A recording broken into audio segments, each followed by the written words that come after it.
In this tutorial, we will show you how to modify the default setting in the network security profile of any node so that it trusts the certificate stored in the operating system's trusted store with just a few clicks.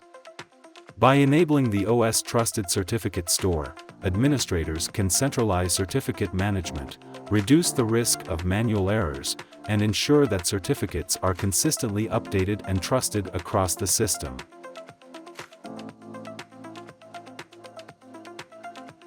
In the network security profile of the relevant node, navigate to Digital Trust.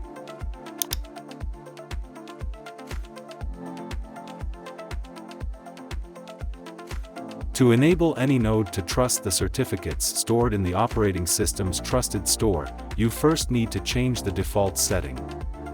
Unlock the lock next to Trust Certificates to change the default setting. Select Trust Certificates from the list below and from the Trust Store of the operating system.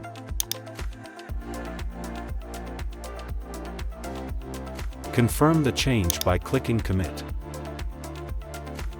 By clicking Show Operating System Certificates, you can view all the certificates stored in the operating system certificate trust store.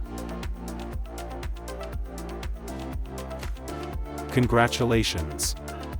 You can now leverage system-wide certificates, improving interoperability and streamlining the integration of any node into your existing network infrastructure.